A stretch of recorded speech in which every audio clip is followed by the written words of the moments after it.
Muy buenas tardes con todos y todas. Les saluda Arely Valencia, directora del Centro de Estudios en Justicia y Derechos Humanos del Ministerio de Justicia. En nombre del señor Ministro de Justicia, Ángel Fernando Ildefonso Narro, les damos la más cordial bienvenida a una nueva edición del ciclo de conferencias Martes de Justicia y Derechos, el aula descentralizada de mayor alcance nacional. Durante este mes, nuestras conferencias se realizarán en alianza con el proyecto Bridge de la Organización Internacional del Trabajo, el cual tiene como objeto contribuir al fortalecimiento de las políticas públicas nacionales para la lucha contra el trabajo forzoso.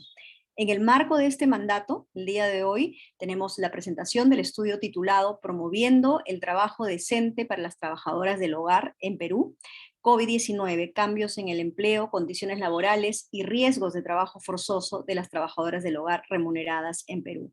Presentación que estará a cargo de Werner Hernani Limarino, investigador y consultor internacional con maestría en Economía por la Universidad de Pensilvania de los Estados Unidos y licenciado en Economía por la Universidad Católica Boliviana de Bolivia. Su presentación durará unos 30 minutos, luego de lo cual tendremos los comentarios de Liliana Salomé, docente del Departamento de Derecho de la Pontificia Universidad Católica del Perú, y Paulina Luza, secretaria general de la Central Única de Trabajadores del Perú. Sin mayores preámbulos, entonces le damos el pase a Werner para que pueda iniciar la presentación, agradeciéndoles la oportunidad de tenerlo en este ciclo de conferencias Martes de Justicia y Derechos. Adelante, Werner.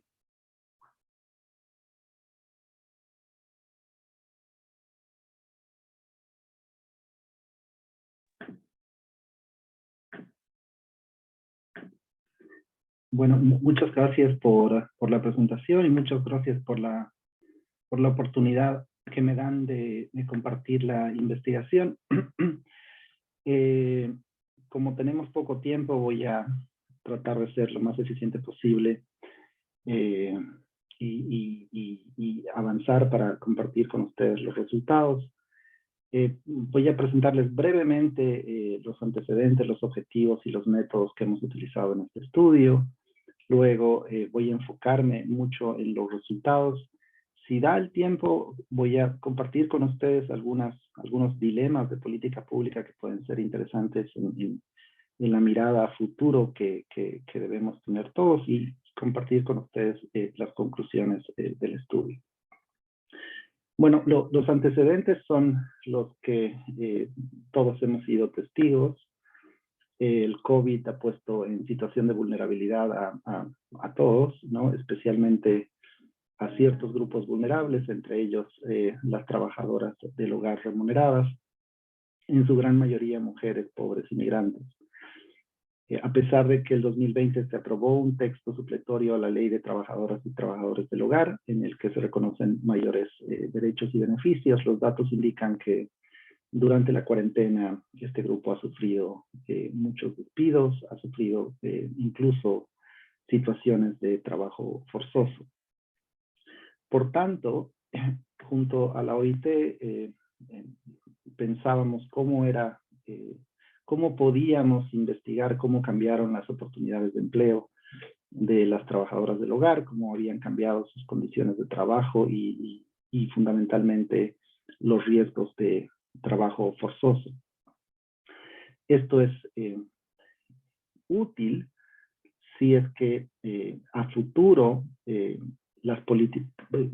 quisiéramos pensar en políticas públicas que nos permitan aumentar las oportunidades de empleo de este grupo, mejorar sus condiciones de trabajo y fundamentalmente disminuir su exposición a factores de riesgo de trabajo forzoso.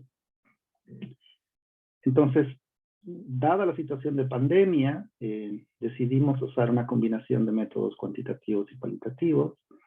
Hicimos una consulta en línea a trabajadoras del hogar. Más de 200 trabajadoras participaron de la consulta en línea. Utilizamos las técnicas actuales para controlar, para tratar de evitar manipulación de las consultas en línea. Hicimos controles por tiempos de llenado y por el dominio IP. Y también hicimos algunos ajustes para tratar de hacer que esta muestra sea representativa, al menos del cono urbano de Lima, de las trabajadoras en el cono urbano de Lima. Y esos ajustes por sesgo de selección de la muestra nos permiten hacer comparaciones entre la muestra y la población objetivo. También hicimos, ya cuando eran permitidas las reuniones con medidas de bioseguridad, 4 grupos focales de los que participaron en cada grupo entre 6 a 10 trabajadoras del hogar. Estos grupos estaban segmentados por condiciones de empleo y riesgos de trabajo forzoso. Entrando a los resultados, voy a combinar ambos, algunos testimonios que resultaron de los grupos focales y los resultados de la pandemia para tratar de aterrizar los testimonios, para tratar de poner números a los testimonios de las trabajadoras del hogar. Entonces, en los grupos focales una cosa que resaltaba era su vulnerabilidad a ser despedidas, ¿no? La falta de trabajo, especialmente durante la pandemia, la pérdida masiva de empleo de las colegas y en algunos casos en sus propias situaciones de despido. Cuando vemos la encuesta de hogares, la consulta a trabajadoras del hogar, vemos que efectivamente el 2020 el 83% de las trabajadoras que participaron de nuestro estudio tenían acceso a un empleo, y que el 2021, ya durante la pandemia, apenas 60% tenían un empleo. Si ven 3 columnas, es justamente porque la primera columna les muestra la muestra sin ningún ajuste por sesgo de selección de la consulta en línea. La segunda columna les muestra un tipo de ajuste que es llamado ajuste por propensión, y la tercera columna un tipo de ajuste que es llamado emparejamiento estadístico. Aunque voy a mostrar los 3 números, en la mayoría de los casos se van a dar cuenta que no hay demasiada variación en los ajustes que hacemos para ver la representatividad de la muestra, y por tanto me voy a enfocar únicamente en la tercera columna del emparejamiento estadístico. Entonces, una primera conclusión es la pandemia ha afectado significativamente las oportunidades de empleo de las trabajadoras del hogar. En los grupos focales se identifican también algunos grupos que son más vulnerables al desempleo, ¿no? 2 grupos específicamente: aquellas personas que tienen hijos, peor si están embarazadas, ¿no? y van a tener hijos, y personas que están en tránsito a ser adultos mayores, o que ya son adultos mayores y son difíciles de emplear en el mercado laboral actual. El cambio en oportunidades de empleo también ha ocasionado una reducción en el número de horas de trabajo. En las trabajadoras del hogar hay un grupo de trabajadoras que tiene oportunidades de empleo ocasional, ¿no? Y en estos casos se observa una reducción de las personas que trabajan menos de 24 horas a la semana. Si ustedes ven, el porcentaje de gente ha pasado de 45% el año 2020 a 50% del 2021, de gente que trabaja menos de 24 horas a la semana. Un otro efecto que ha tenido la pandemia es que sobre el grupo de trabajadoras del hogar es que ha habido una mayor carga de trabajo en estas personas, ¿no? En los grupos focales, una de las situaciones que se ha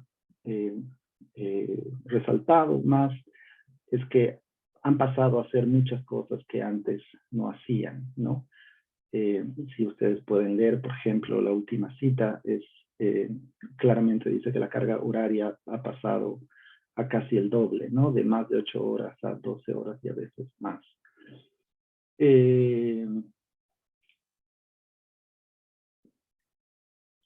Una vez que vemos las oportunidades de trabajo, una siguiente dimensión interesante de mirar es el trabajo precario, ¿no? Definimos trabajo precario en base a 4 dimensiones. Una es la inestabilidad e incertidumbre de la fuente de trabajo. 2 es la ausencia de beneficios económicos o sociales. 3, el acceso inapropiado a derechos laborales. 4, horarios y condiciones de trabajo inseguro. Entonces, si vamos por partes, primero en el tipo de contrato que tienen las trabajadoras del hogar, más del 80% tiene un contrato verbal, ¿no? Si ustedes ven esta barrita que corresponde a la gente que tiene contrato de verbal, está en un nivel de 80%. Apenas 60% tiene acceso a contratos que tienen una lista determinada de tareas o un número de horas determinado, ¿no? Y con horario determinado y con tiempo de descanso definido, igual los números bajan a 50 y menos de 40%. Entonces, una característica bien notoria en el tipo de trabajos que están disponibles para las trabajadoras del hogar es la falta de un contrato de trabajo. Y esto sale también muy fuertemente en los grupos focales, ¿no? Que el contrato de trabajo es una dimensión muy importante para tener un trabajo seguro, para poder acceder a ciertos beneficios y que con la pandemia muchos de los contratos han pasado a ser completamente verbales. Una otra dimensión, obviamente, es la dimensión salarial, ¿no? Las trabajadoras del hogar que participaron de los grupos focales reconocen que el salario es la dimensión más importante para ellas y quisieran un salario al menos mínimo, incluso superior al mínimo, porque consideran que las cosas siempre suben y que las cosas y que el sueldo no les alcanza, ¿no? Y una otra dimensión importante es el acceso a beneficios sociales. Hablamos de seguro médico, jubilación y gratificación. Cuando vemos los resultados de la consulta, podemos ver que de 24%, apenas 24% de las trabajadoras del hogar podían acceder a un salario digno, definido como un salario que era mayor o igual a una línea de pobreza. El 2021 el porcentaje ha subido a 34%, pero aquí es bueno considerar que este porcentaje es del grupo de trabajadoras del hogar que permanecieron empleadas, ¿no?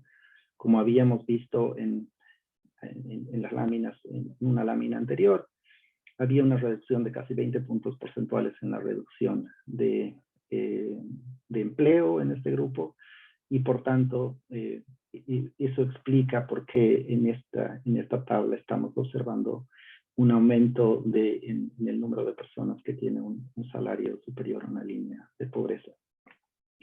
Cuando vemos acceso a beneficios sociales como pensiones y salud, igual es súper bajo, apenas 4% de las trabajadoras pueden acceder a pensiones, seguro social de largo plazo y apenas 11% de las trabajadoras tienen acceso a salud. En términos de acceso a derechos y beneficios laborales, el acceso es igual bajo, ¿no? Menos de 30%, ni siquiera 30% ha recibido al menos una gratificación y 35% apenas tiene acceso a beneficios de alimentación dentro del trabajo. En términos de horarios y condiciones de trabajo riesgoso o inseguro, la situación igual es compleja. 10% de las trabajadoras del hogar declaran que han tenido que trabajar durante la madrugada o durante la noche. Durante la madrugada definido como antes de las 6 a.m. y durante la noche después de las 10 p.m., ¿no? Y ninguna de ellas, 0%, declara que ha recibido implementos de bioseguridad. De nuevo, los grupos focales confirman que el tema del horario de trabajo es muy importante para ellas y que trabajar fuera del horario es un tema, es un problema en algunos casos. Y que han sufrido, sufren y han sufrido falta de acceso a mascarillas durante la pandemia y incluso antes de la pandemia muchas veces trabajan con productos químicos y productos de limpieza que pueden ser dañinos para su salud. Un tema que no indagamos en la consulta, pero que en los grupos focales salió y me parece importante mencionar, es que la afiliación sindical es importante, pero es un arma de doble filo, ¿no? Por un lado, el sindicato permite que las trabajadoras conozcan y reclamen sus derechos, pero por otro lado también puede resultar que el reclamar derechos les impida acceder a ciertas oportunidades de empleo, ¿no? Porque como ilustra esta última, esta última afirmación, alguna persona que era dirigente sindical ha tenido que esconder la información que ella distribuía para no ser despedida. Usando estos 4 indicadores que mencioné anteriormente, construimos un índice de trabajo precario y lo que se observa es que 12%, apenas 12% de las trabajadoras tienen un riesgo bajo de trabajo precario, es decir, se podría considerar que tienen un trabajo relativamente bueno, el relativamente subrayado. 20% de las, 36%, el 16 más este 20, tienen un riesgo medio y el restante, es decir, casi 50% tienen un trabajo muy precario, ¿no? Estas son 2 distribuciones, ¿no? En el eje X, en el eje horizontal, tenemos los diferentes niveles de riesgo de trabajo precario y en el eje vertical las probabilidades. Y si bien las curvas pueden parecer diferentes, estadísticamente no son diferentes, no son significativamente diferentes, lo cual significa que durante la pandemia no ha cambiado demasiado el riesgo de trabajo precario. Si bien uno mira con cuidado, puede ver que quizás la curva antes del COVID tenía más personas en niveles de riesgo bajo, pero nuevamente estadísticamente estos números, las diferencias no son muy significativas. Pasando al tercer tema y quizás el más importante, que es el de los riesgos de trabajo forzoso, hemos investigado las 4 dimensiones principales del trabajo forzoso.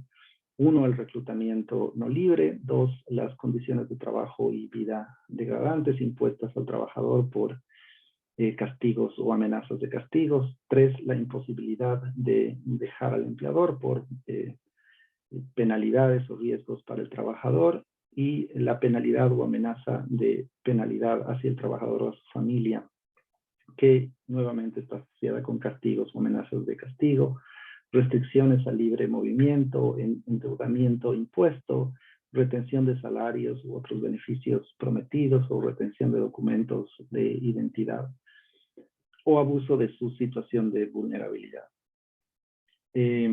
Los números son choqueantes, en cierto modo. Cuando uno ve la falta de consentimiento por el tipo de trabajo y las tareas que tenía que realizar, en 20% de los casos las trabajadoras no consentían el tipo de tareas que se les ha asignado. En 15% de los casos no ha existido consentimiento respecto al monto de su salario y en 15% también ha habido falta de consentimiento en la cantidad de trabajo. Cuando, de nuevo, los testimonios obtenidos durante los grupos focales confirman que muchas veces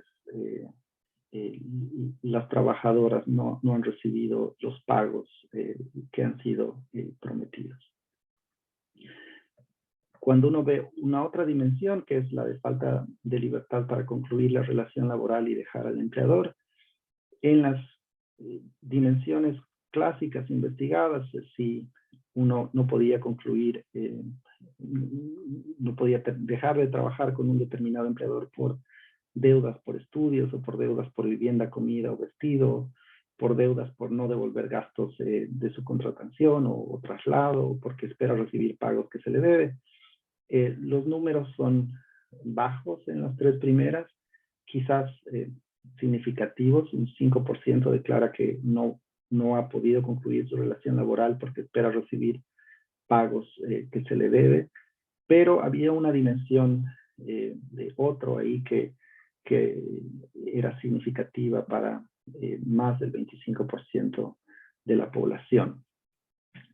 Cuando vemos la tercera dimensión, que es la coacción al trabajo y vida en condiciones de dureza, resaltan dos dimensiones que son la falta de libertad de comunicación con familiares y amigos y la falta de libertad para acceder a servicios básicos.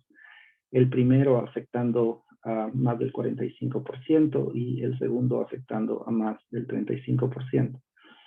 Otros indicadores que son importantes son la falta de libertad de movimiento para salir del trabajo, que afecta a más del 25%, y la falta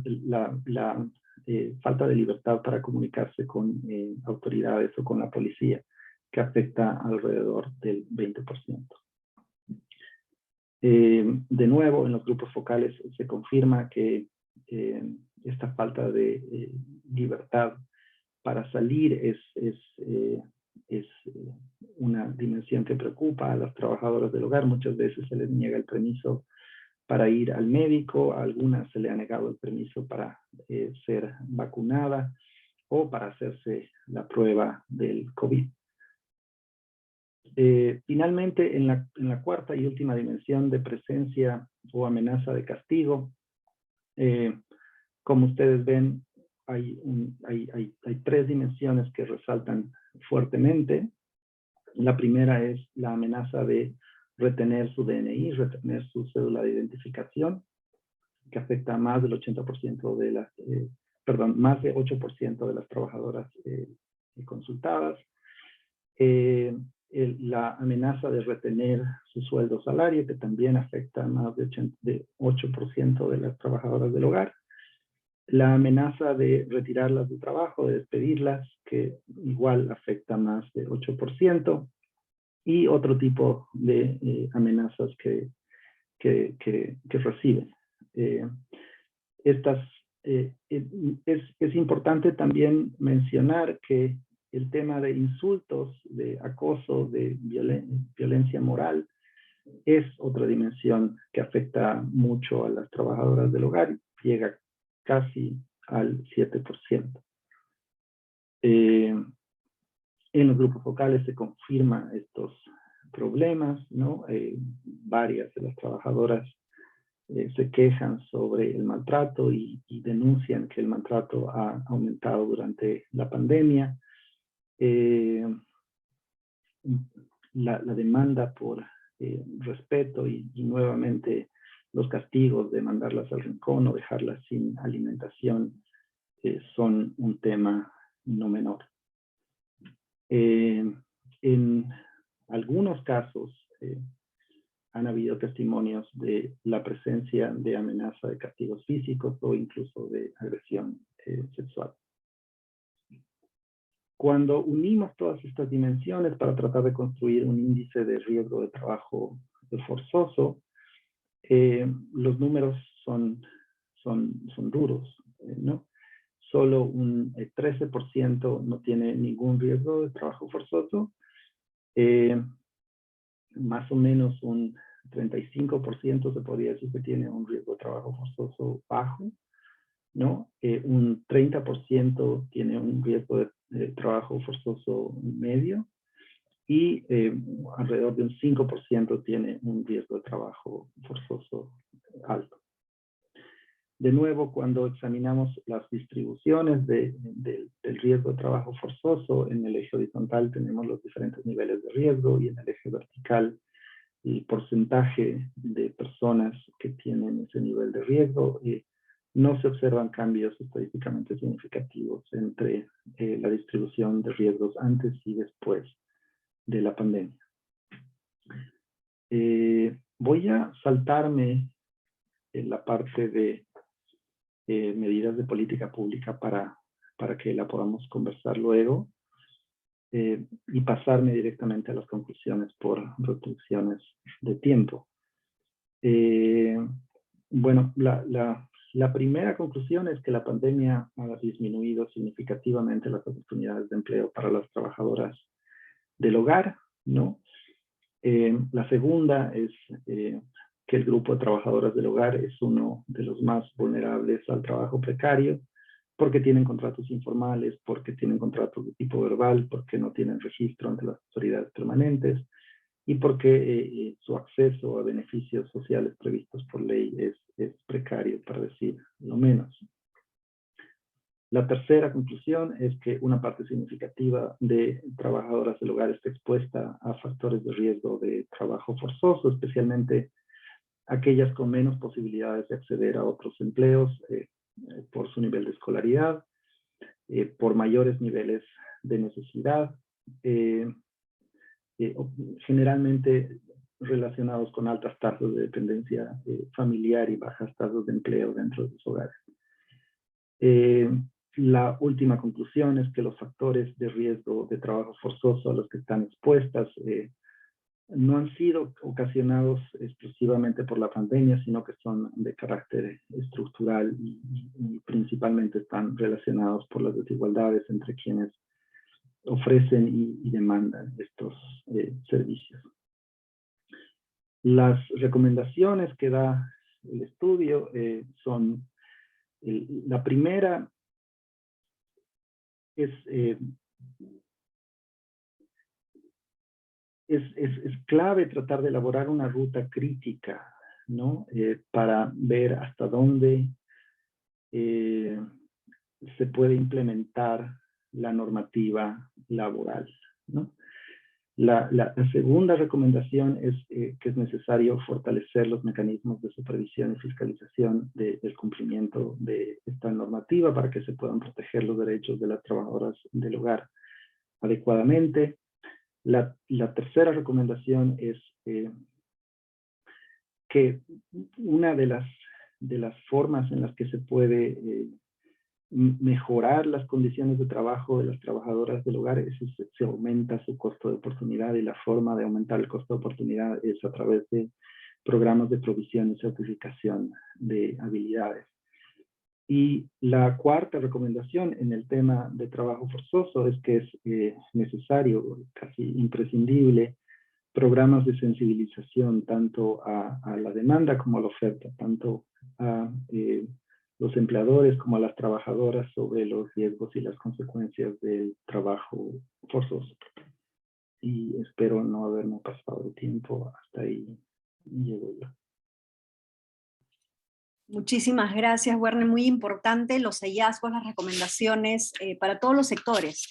Para el Ministerio de Justicia en particular es importante tener ese tipo de evidencia, porque recordemos que en la Política Nacional de Derechos Humanos del 2018 al 2021, uno de los objetivos estratégicos era garantizar y promover el trabajo decente, libre de violencia de género y sin discriminación de los trabajadores y trabajadoras del hogar. Y esto está encaminándose ahora a ser parte de lo que será la Política Nacional de Derechos Humanos, entonces es un tema que tiene que estar necesariamente en agenda de discusión y más aún con evidencia.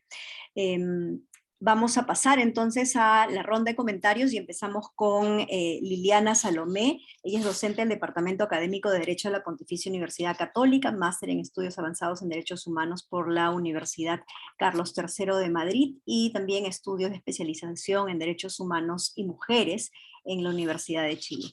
Muy buenas tardes, Liliana, te damos el pase y gracias por acompañarnos esta tarde en los Martes de Justicia.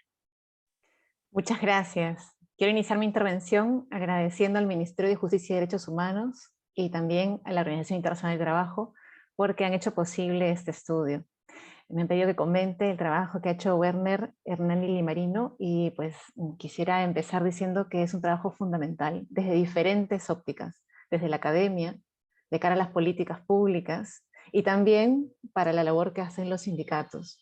No en vano, aquí me acompaña, tengo el honor de compartir esta mesa con Paulina Luza, a quien conozco ya desde hace varios años, y he podido ser testigo de la lucha de los sindicatos de trabajadoras del hogar por ver garantizados sus derechos. Han sido verdaderas conquistas. El camino seguramente es todavía largo, pero han conseguido hitos importantes y voy a referirme también a ellos brevemente en mi intervención. Entonces, un primer elemento que quiero destacar del trabajo que ha sido expuesto es que le ha permitido poner cifras a algunos elementos que ya intuíamos. No en vano, la OIT, la Organización Internacional del Trabajo, señala que el trabajo doméstico remunerado es uno de los trabajos con peor calidad de empleo en el mundo. Y Perú no es la excepción. Hemos visto que es un trabajo en el cual hay extensas jornadas de trabajo, inacabables, madrugadas, noches, días completos, ¿no? Extensas jornadas de trabajo, bajas remuneraciones. Aquí incluso has tomado testimonios en los cuales decía que eran mínimas remuneraciones por debajo incluso del mínimo vital, por debajo del cual no debiera poderse negociar. Además de esto, vemos que es un trabajo con escaso acceso a la seguridad social en salud y pensiones. Aunque esa es una obligación legal de todos los empleadores y empleadoras, hay un alto incumplimiento ahí. Así como hay un alto incumplimiento en general de la normativa laboral. Entonces, ese es un elemento del que teníamos ya noticia a nivel mundial, pero que este trabajo ha permitido poner algunas cifras, ha sido muy bien explicado además en términos de cómo ha llegado a estos resultados. Por eso, un primer elemento que le decía es desde la academia. Apreciamos el cuidado que ha puesto Werner en señalar la metodología seguida. Eso abre horizontes para nuevas investigaciones, para que a partir de los datos que ahora se tiene, se pueda desarrollar nuevos estudios para poder hacer seguimiento a cómo evoluciona la situación de las trabajadoras del hogar.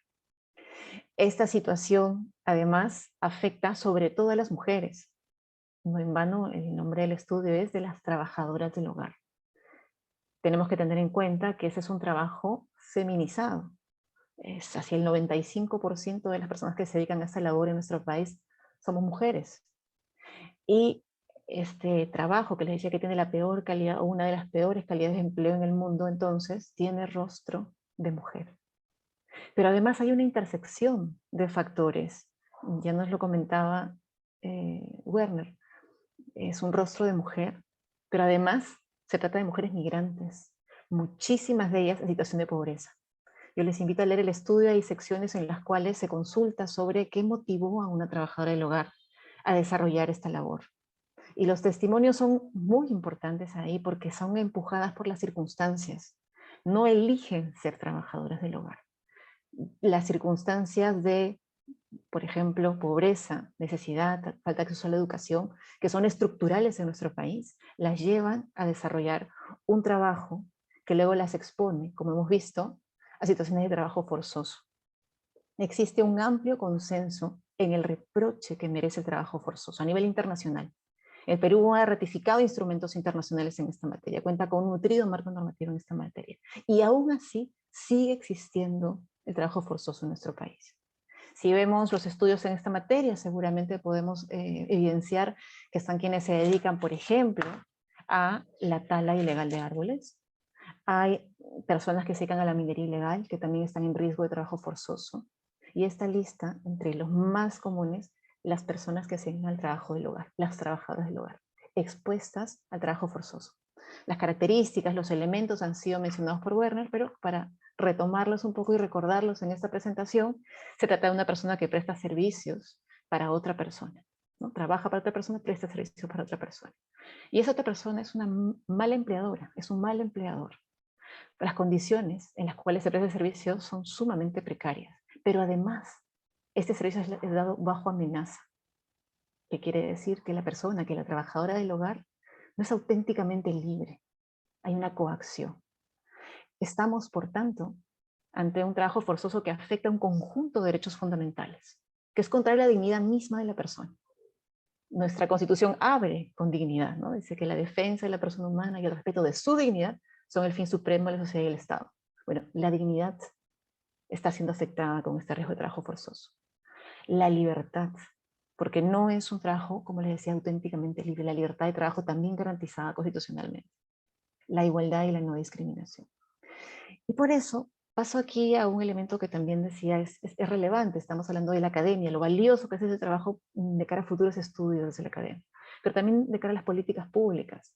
Y esto me recuerda que hace un par de años, justo el Ministerio de Justicia y Derechos Humanos hizo una encuesta nacional, la segunda encuesta nacional de derechos humanos, y uno de los elementos por los cuales preguntó es por las trabajadoras del hogar. Hace un momento, la doctora Arely Valencia nos recordaba que las trabajadoras del hogar son uno de los 13 grupos de especial protección, reconocidos como tal, de especial protección, por el Plan Nacional de Derechos Humanos. Entonces, una de las preguntas que se hizo en esta encuesta nacional de derechos humanos es, ¿qué derecho considera usted que se afectan más en las trabajadoras del hogar? Y uno de los que más se afectaba era el de la igualdad y no discriminación.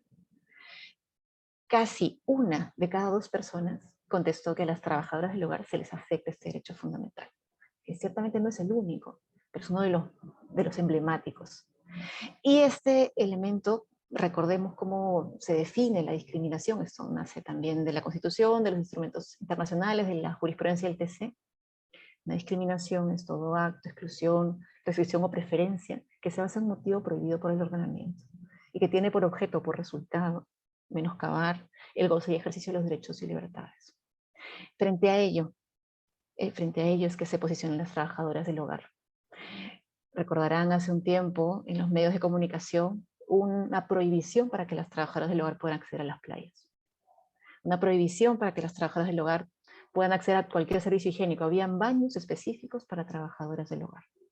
Entonces, los elementos que este estudio evidencian conectan perfectamente con estas situaciones de vulnerabilidad que ya íbamos evidenciando, que afectaciones como la dignidad, la libertad para ejercer el trabajo de manera, como les decía, digna, libre, la igualdad y la no discriminación son derechos que se han ido vulnerando desde ese tiempo y que probablemente la pandemia, pues en algunos casos ha reforzado y en otros casos ha mantenido, porque los problemas detrás son estructurales. Otro elemento que también conmueve de la forma en la que el estudio ha presentado los datos es la violencia. Las posibilidades de que una trabajadora del hogar sea agredida sexualmente también son preocupantes. Antes, el problema de la violencia que se asocia con la discriminación, pues era percibido como un asunto doméstico, privado, familiar. Hoy no cabe duda que la violencia que se ejerce contra las mujeres es un asunto de salud pública, de acceso a la justicia, es una cuestión de derechos humanos.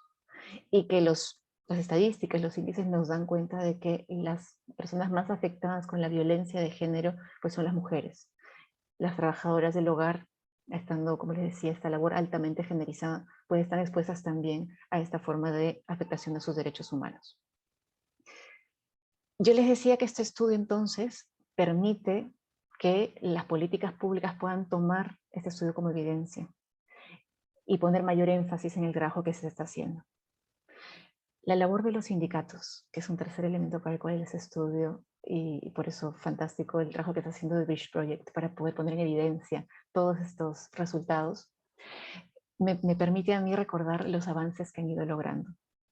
Y aquí regreso a la primera parte de mi intervención, cuando le decía que conocí a Paulina Luz hace años. Hace años ella se acercó a la Defensoría del Pueblo y nos preguntó, bueno, ¿y ustedes en su labor qué podrían hacer por las trabajadoras del hogar? La Defensoría del Pueblo es una entidad, como ustedes saben, autónoma, que hace un rol de colaboradora crítica de lo que hace el Estado, de la labor del Estado. Entonces se hicieron estudios que también pues, ya son bastante antiguos en comparación con los que se han presentado hoy, son de hace como 10 años más o menos, que también daban cuenta de las preocupaciones que en ese momento pues, los sindicatos estaban tratando de revertir. Por ejemplo, la legislación. Si bien la ley 27986, que estaba en ese entonces vigente, había sido un avance frente a lo anterior, que era que no había ley, realmente era una ley discriminatoria. Reconocía la mitad de los derechos laborales a las trabajadoras del hogar, como si se tratara de un trabajo de segunda clase. Un poco los resultados del estudio dan cuenta de ello, ¿no? de ese trabajo de segunda clase, poco reconocido, poco valorado, a pesar de que es fundamental en la sociedad, a pesar de que es un trabajo sumamente difícil y debiera ser un trabajo reconocido, pues la legislación parecía estar transmitiendo también esa forma de relegar y discriminar el trabajo del hogar remunerado.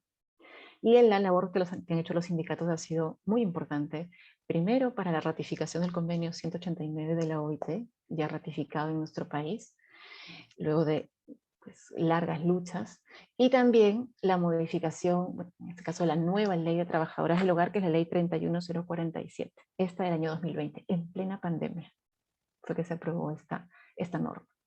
Entonces lo que hemos podido evidenciar es que los sindicatos tienen un rol muy importante. Sin el trabajo de los sindicatos, estos hitos no se hubieran alcanzado. Por eso estudios como el que hoy se presenta, con datos, con testimonios, con focus groups, con estadísticas y además con elementos que nos permitan que estos estudios puedan replicarse, son cruciales en estas dimensiones, académica, de políticas públicas y también, por supuesto, para que los sindicatos tengan mayores herramientas para demandar al Estado aquello que es su rol, aquello que es su misión, la lucha contra el trabajo forzoso, el respeto de la dignidad, el respeto de la libertad de trabajo, la lucha contra la discriminación. La discriminación además en estas formas más novedosas, esa intersección de factores de discriminación que hace que esta labor afecte cuando no es regulada, cuando es regulada mal o cuando no es fiscalizada, que el impacto sea desproporcionado sobre mujeres, en su mayoría en situación de pobreza, muchas de ellas migrantes. Entonces, si el Estado omitiera su labor de fiscalización, que lamentablemente lo que estamos viendo en este estudio es que la está omitiendo, aquella regulación no se está cumpliendo, pues no tiene un impacto en general, en abstracto, no, su impacto tiene rostro, un rostro de mujer, en situación de pobreza, muchas veces migrante. Entonces, no podemos dejar de lado estos elementos que el estudio muy bien nos muestra, esta mirada interseccional de la discriminación y además estructural, con causas que son muy antiguas y que tienen que ver con el poco valor que se le da a una labor que es fundamental para el desarrollo de la sociedad en su conjunto. Estas labores de cuidado, cuando se hacen de manera remunerada, son muy mal pagadas y muchas veces cuando la vemos en la sociedad ni siquiera se remunera. Hay un enfoque de género que nos ayuda a comprender por qué esto sucede y hay políticas nacionales, como la Política Nacional de Igualdad de Género, que nos lleva a comprender, sobre todo a quienes trabajamos en el sector público, un compromiso mayúsculo de trabajar para que esta discriminación estructural que aún existe en la sociedad se revierta. Entonces aquí tiene un rol muy importante el sector público, el Ministerio de Trabajo, un rol muy importante el Ministerio de la Mujer también, porque estamos hablando de aplicar el enfoque de género para las políticas públicas que en esta materia se consolide. Entonces, un rol articulado desde el Estado va a ser crucial para que lo que estamos viendo en este estudio pueda ser revertido. Dicho esto, quiero terminar mi intervención señalando que estas características que hemos ido viendo, estas afectaciones a los derechos de las cuales se da cuenta en esta investigación, requiere el compromiso de todas las personas, desde la academia, el sector público, los sindicatos, las organizaciones internacionales, la cooperación internacional, sumando esfuerzos para que el trabajo forzoso, para que la discriminación, para que la violencia, para que pues, la ausencia de libertad al momento de realizar el trabajo queden desterradas de nuestro sistema. Seguramente será un trabajo de mediano a largo plazo, pero tienen que hacerse, es algo que se debe asumir. Que nunca más una encuesta como la realizada hace unos años sobre derechos humanos dé cuenta de que uno de los mayores problemas que enfrentan las trabajadoras del hogar es la discriminación. Que nunca más podamos ver un establecimiento que tenga un baño específico para trabajadoras del hogar o que se les prohíba entrar a determinados establecimientos. Entonces, creo que es un compromiso que llevamos, el que ustedes estén aquí en este conversatorio, compartiendo los resultados, investigando, haciendo preguntas, es una muestra de que vamos en la dirección correcta. Mi reconocimiento entonces, en mis palabras finales, a lo que está haciendo en este momento la OIT, al Ministerio de Justicia y Derechos Humanos por contribuir a la difusión de este estudio y a los sindicatos por la labor que han venido realizando. Que no más estemos ante una labor con peor calidad de empleo en el mundo. Léase extensas jornadas de trabajo eso debe quedar fuera. Un escaso acceso a la seguridad social, salud y pensiones, eso tiene que garantizarse. Las remuneraciones, la ley ahora contempla que no se puede negociar por debajo del mínimo, lo cual era evidente, pero ahora la ley lo dice expresamente, hay que fiscalizarla. Y que no más tengamos un escenario de alto incumplimiento de normas laborales. Yo con esto no me queda más que agradecer por la oportunidad que se me ha dado de poder compartir estas reflexiones y bueno, quedo atenta a sus comentarios. Muchísimas gracias. Muchísimas gracias a ti, Liliana, por identificar las distintas dimensiones del aporte de este estudio, y es importante, ¿no? Reflexionar desde los distintos puntos de vista cómo hemos venido tratando o cómo hemos ido reforzando esta discriminación sistémica contra los trabajadores del hogar, que nos brindan el trabajo más esencial y necesario, ¿no? Para las familias, para los individuos, que es el cuidado.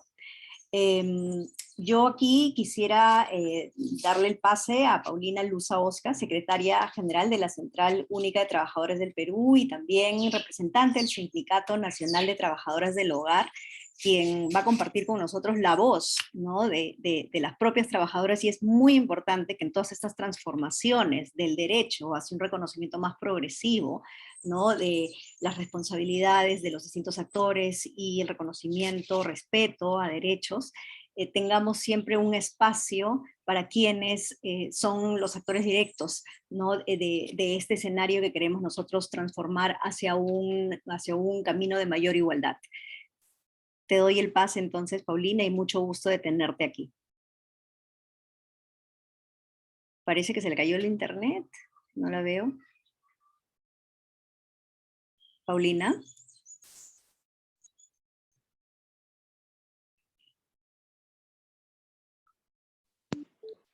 Parece que se le ha caído la señal. A ver, un segundo. Se le cayó la señal. A ver, esperamos un segundo.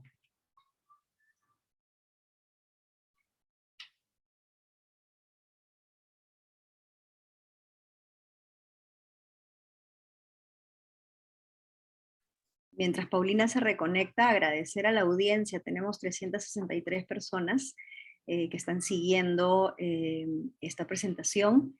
Y comentarles también, no sé, Teresa, si por parte del proyecto Bridge, que nos puedan comentar dónde puede ser accesible el estudio, ¿no? Para todos los que están interesados, porque como bien lo señaló Liliana, esto marca una línea de base para futuras investigaciones, pero también para la sensibilización, ¿no? A través de mayores discusiones, notas de prensa, para que todos estemos enterados del estado situacional y qué debemos hacer, ¿no? Desde el Estado, los distintos sectores, pero también la sociedad, ¿no? La mayoría de las familias peruanas tiene en casa trabajadores del hogar, y es importante, ¿no? Que ya pasemos a otro nivel de interacción reconociendo derechos desde nuestras propias esferas, ¿no? Familiares y privadas. Sí, Arely, gracias. Gracias también a Liliana, que sé que tiene que retirarse, pero igual le agradezco muchísimo por haber participado, por haberse dado el tiempo de leer la investigación y de participar en el evento de hoy.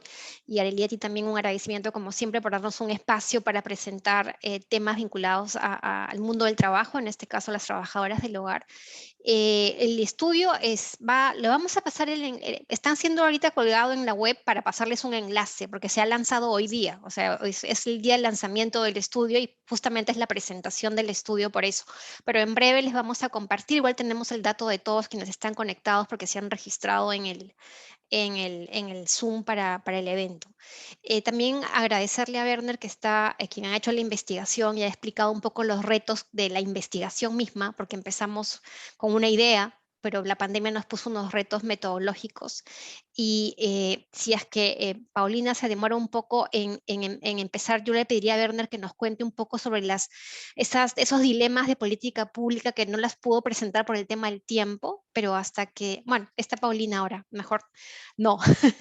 Le damos el pase a Paulina. Gracias, Arely. Hola. Gracias. Paulina, bienvenida. Hola. Te reconectaste. Sí, qué terrible. Me voy a sacar. Hola. Sí, de verdad que se me fue la señal. Buenas tardes. Estoy en un acto también que me han invitado a las 6:30. y no podía dejar de estar en estos espacios en donde en el marco del Día Internacional de la Mujer y en el marco del 30 de marzo, Día Internacional de las Hermanas y Hermanos Trabajadoras y Trabajadores del Hogar, no podemos dejar de estar presente en estos espacios. Por esa razón quiero que me comprendan, estoy con un grupo de mis hermanas del Sindicato Nacional de Trabajadoras del Hogar, expresando los cordiales saludos a la OIT, al Ministerio de Justicia, desde la Central Unitaria de Trabajadores del Perú, CUT Perú. Escuchando esta investigación que se ha aplicado con 250 trabajadoras del Sintrahogar y viendo el trabajo que se ha hecho, trabajos grupales, focales, para precisar dónde estaban los grupos de mayor situación extrema en riesgo. Quiero primeramente saludar a la OIT por tener en cuenta que siempre una investigación permite acercarnos cuál es la realidad actual que están pasando las trabajadoras del hogar. Y efectivamente la pandemia, si bien es cierto que ha golpeado al mundo, ha golpeado a todas las personas, nuestros seres queridos se han ido, por esta pandemia que nadie lo tenía visto. Sin embargo, en trabajadoras del hogar se ha encrudecido, ¿no?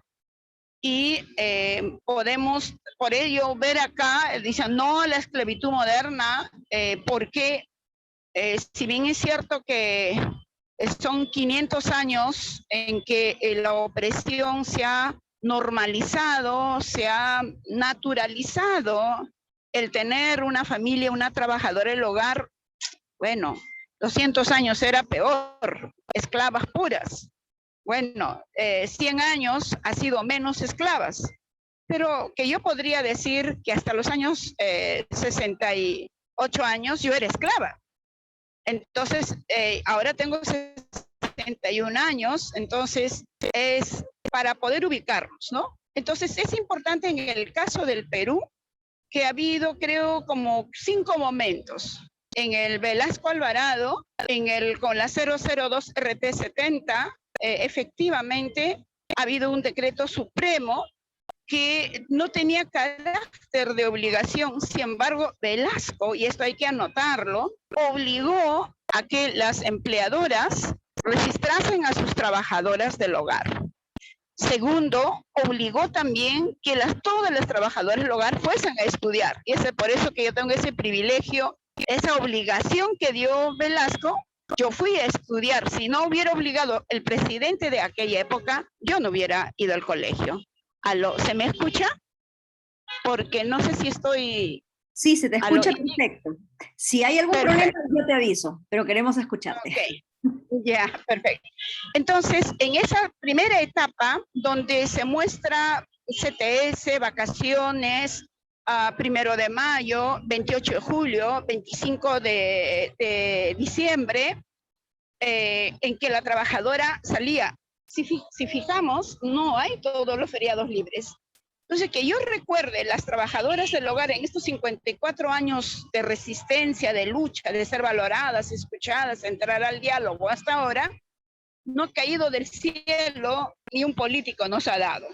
Ha sido el fruto de lucha de muchas hermanas trabajadoras del hogar, hoy ya pues en Sintrahogar, en Centrahogar y otros sindicatos de trabajadoras del hogar, y también instituciones asociativas que se ha ido creando para aglutinar a más trabajadoras del hogar. Ahora, ¿qué es lo que yo saco de este análisis crucial? O sea, ahí reconocemos técnicamente, jurídicamente, políticas públicas que Velasco inicia con el tema educación obligatorio. Esto se frustra en el 90. La educación es un privilegio. Recordemos, el derecho del seguro social en la época del fujimorismo se elimina. Entran entonces a la etapa facultativo. En el 95, con Antero Flores Arauz, congresista de aquella época muy polémico, que le llamaron el Natacho, se restituye el derecho a la seguridad social. Lo que Velasco había dado, Fujimorismo lo quitó. Si no hubiera sido la presión en aquella época del Centro de Capacitación para Trabajadores del Hogar, CCTH, ahora, con la nueva ley general, hubiéramos seguro tenido algún problema con la 31047.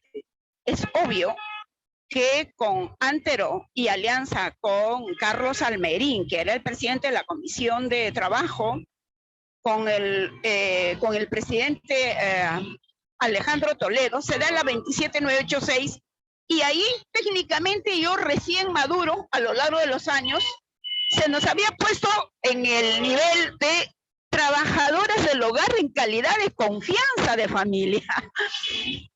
Yo no había entendido eso técnicamente, pero posteriormente eso era pues una cachetada a no dar una formalidad laboral, y entonces el empleador podía despedirte sin goce de beneficios laborales, porque eres persona de confianza.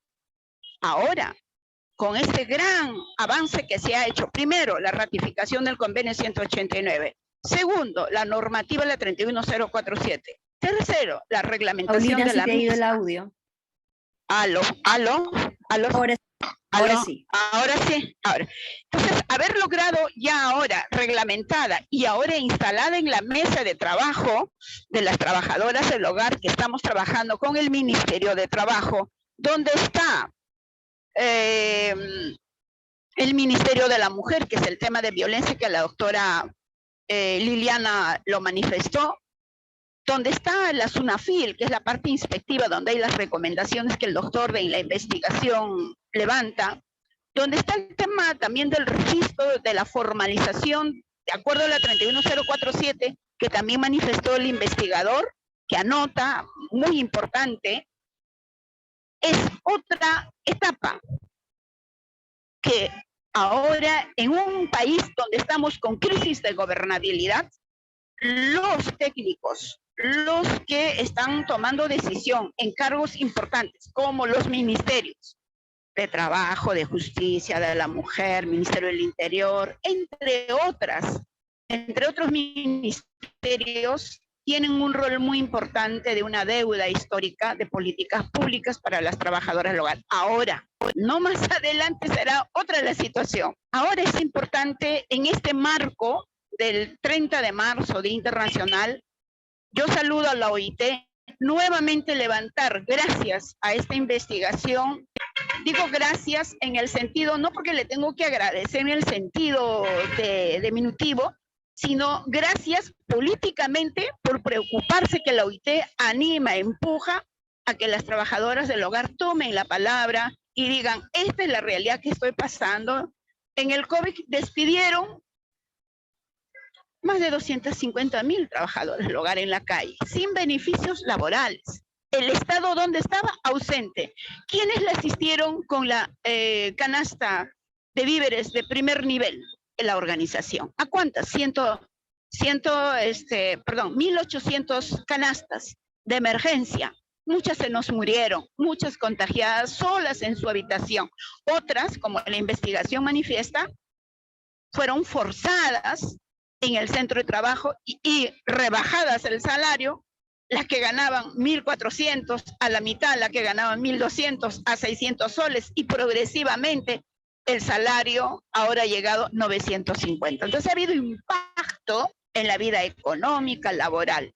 Pero finalmente vuelvo a manifestar lo que hoy hemos compartido en el Ministerio de Trabajo con la presencia de Eurosocial y la parte inspectiva de la SUNAFIL. Las agencias de empleo vuelven a hacer las suyas. Es ahí donde está la trata de explotación laboral.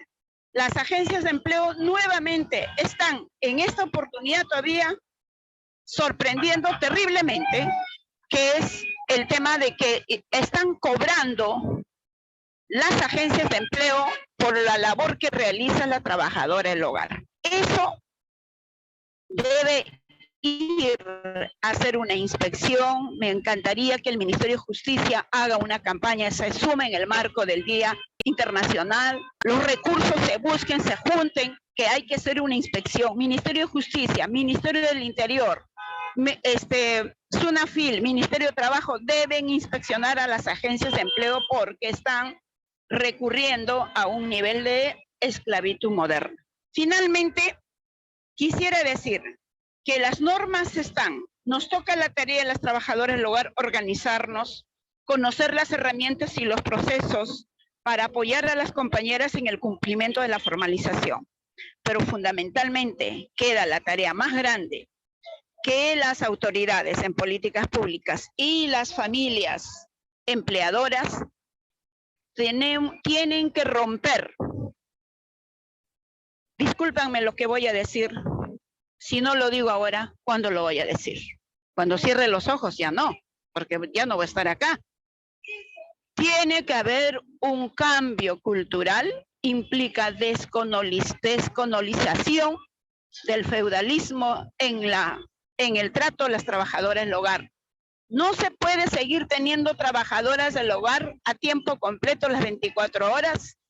O trabájame ahora con tu nueva ley, te pago 1.600, pero me trabajas 14 horas. Eso, estoy hablando de casos, no se puede permitir. Eso es que hay en el ser profundo de la familia empleadora, digo, no todos y todas, el colonialismo, el patriarcado, modelo feudal se ha quedado.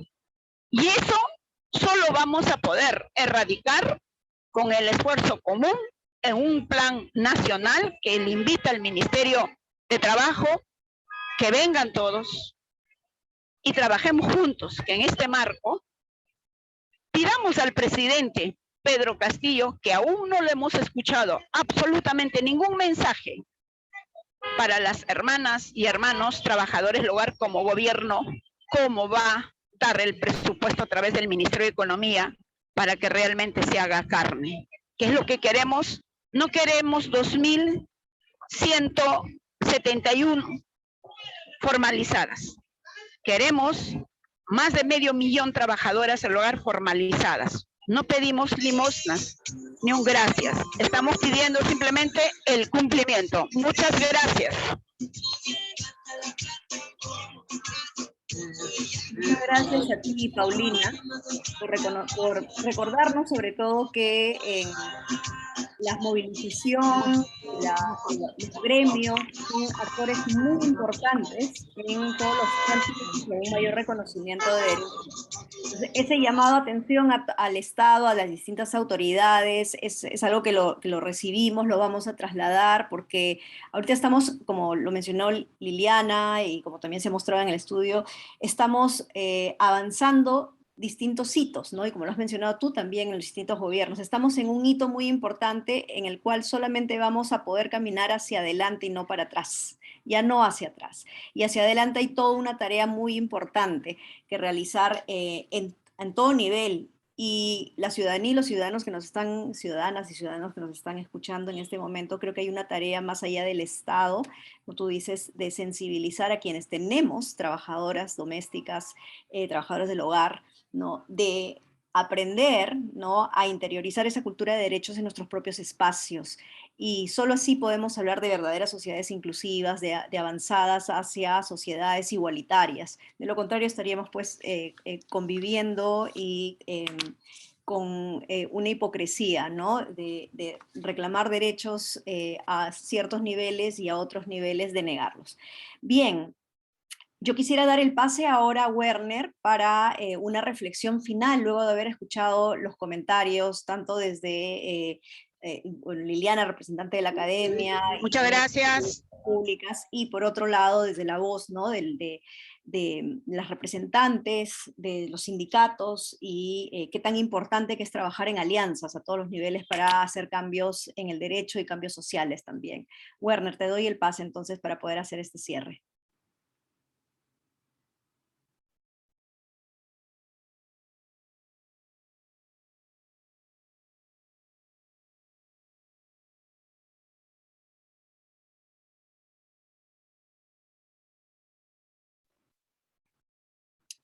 Werner.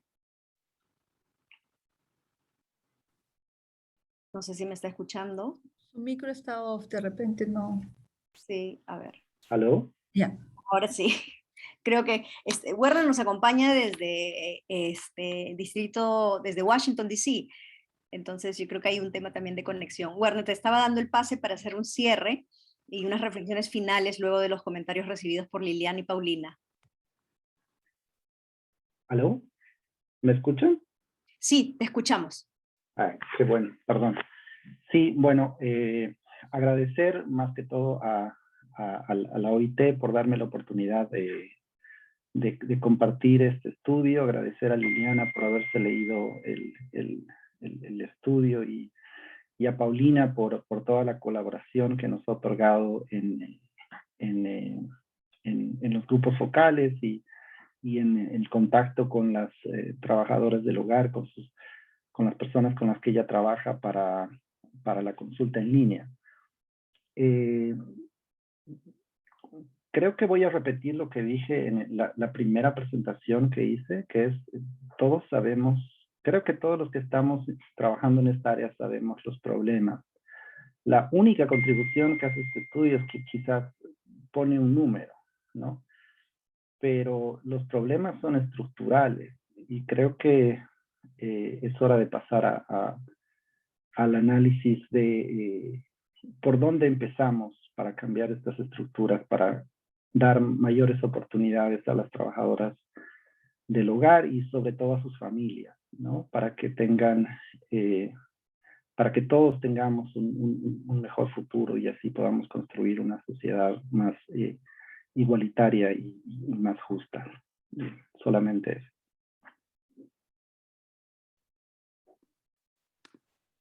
Muchísimas gracias, Werner. También mi agradecimiento, bueno, a Paulina, a Liliana Salomé, que bueno, que tuvo que retirarse por otros compromisos ya pactados con anterioridad, Lourdes Escafi, que nos acompaña también en representación de la IABA, que es la International Association Bar. No sé si nos podrías dar alguna introducción para el público también, porque vamos a tener este mes eventos con IABA y con OIT. Se viene un gran evento el próximo martes 22 sobre justicia ambiental, y las formas como podemos abordar la problemática de justicia ambiental y cómo afecta también desde una perspectiva de la discriminación estructural. Nos te doy un pase un momentito para que nos cuentes un poco de la IABA, Lourdes. Tu audio. Muchas gracias, Arely. Gracias también, Teresa, por esta oportunidad de asociarnos para los próximos eventos que vienen. Primero, agradecerles por este evento, también felicitarlos a Werner. No sabía que estábamos cerca acá, sí, pero muy buena presentación, a la OIT por el estudio, y también a ustedes con el trabajo que haces constantemente, Arely, con el Centro de Estudios en Justicia y Derechos Humanos, con el Ministerio. Y Teresa y todo su equipo realmente, y a todos los panelistas o comentaristas, ¿no? Paulina, Liliana, todos realmente ha estado muy bueno, porque esto es un tema que así nomás no se aborda, ¿no? Y creo que se ha abordado de una manera muy profesional, muy completa en el estudio, y también los comentarios han reflejado una realidad dura, porque hay tarea por hacer, pero lo importante es poder identificarlo para poder efectuar algún cambio, ¿no? Y como dijeron bien, los temas también son estructurales, no solo legales, ¿no? Y culturales. Es solo eso. Y sobre el programa que mencionabas, Arely, va a ser un programa muy interesante sobre justicia ambiental, ¿no?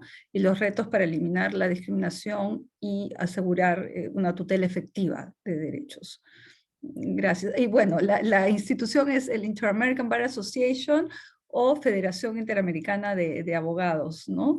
Tenemos más de 80 años, en mayo cumplimos 82 años, tratando de fortalecer el Estado de Derecho, ¿no? Y los valores democráticos en el hemisferio. Gracias.